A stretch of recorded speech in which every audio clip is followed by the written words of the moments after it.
Start.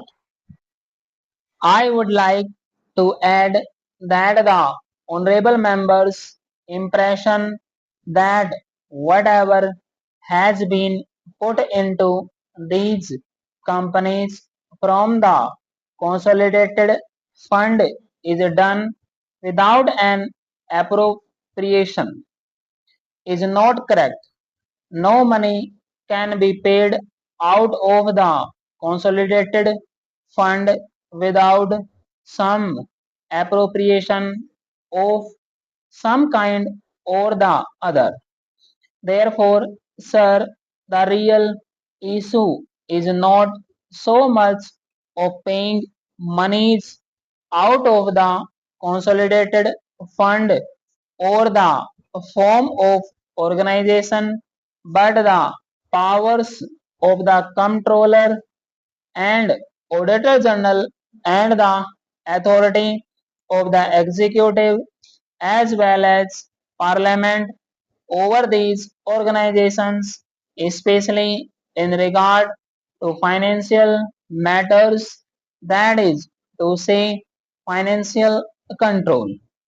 In regard to the position of the comptroller and auditor general, when we bring forward that particular legislation which we have in mind, or when we insert that chapter, undoubtedly we shall make a provision there which will ensure that the comptroller and auditor general is enabled to exercise the functions which the constitution intended that he should exercise.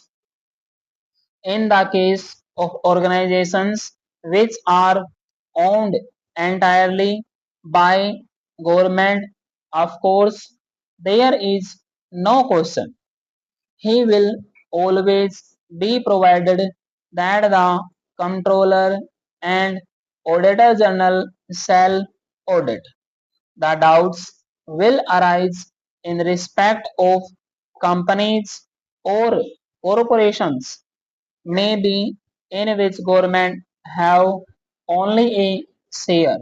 Now, some limit would have to be indicated above which the whole concern would be regarded as sufficiently a state concern to attract the exercise of the functions of the comptroller and auditor general, and at the appropriate time I have no doubt that the house will be invited to give its thought to these matters, and we might remove any doubts that might be lingering in the mind of the comptroller and auditor general, or in the mind of the Public Accounts Committee. Next, I come to the control of Parliament. The Honourable Member quoted something from the UK. As far as I can disappear, the Public Accounts Committee is never eliminated. I do not know whether I misunderstood him. Anyway, I make the statement that all reports and accounts issued by the corporations are presented to Parliament and consequently are subject to scrutiny by the Public Accounts Committee. Stop. It is the Comptroller and Auditor General who does not always figure in these matters, but there is a move to appoint an officer equal in status to the Comptroller and Auditor General. Parliament comes in when monies are appropriated. Parliament comes in when the Public Accounts Committee reports on how these appropriations have been used, and when the Public Accounts Committee considers this, there is no document that can be withheld from the Public Accounts Committee. I think much has been made of the answer given by my honorable colleague in regard to the furnishing of lists of contracts. It may be that certainly, as the Prime Minister pointed out, if Parliament does insist that all the contracts must be placed before the House, they have a right to demand, but as a matter of practical prudence, it may be that these things are not necessary.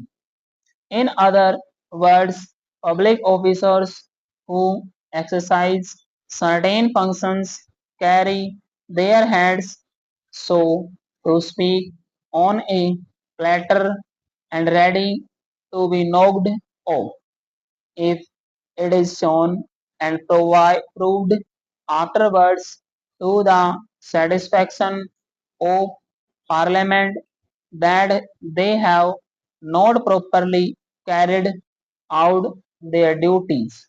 Therefore, I do not see how there has been any detraction from the authority of the Parliament exercised through the Public Accounts Committee by the mere creation of corporations with the knowledge and consent of Parliament.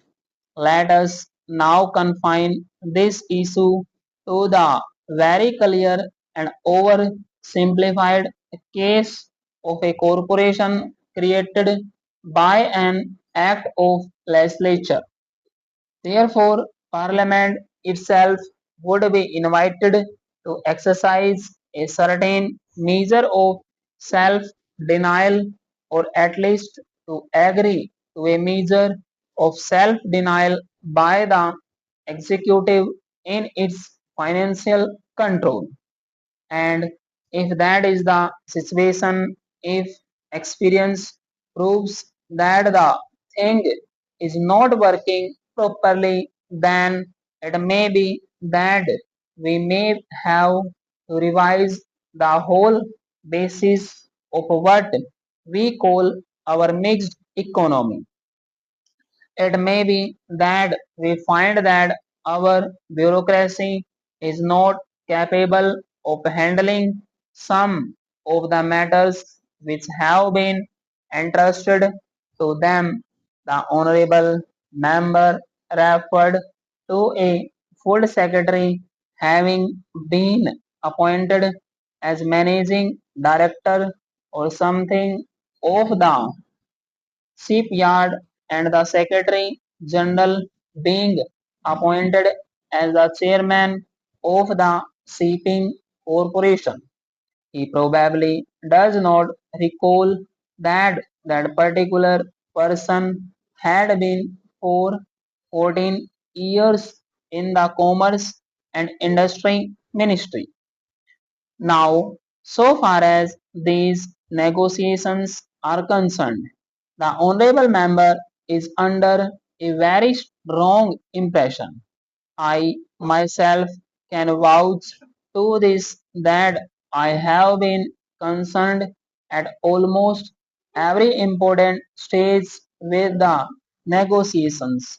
From the financial point of view, in regard to the oil refineries, or with negotiations going on regarding steel today.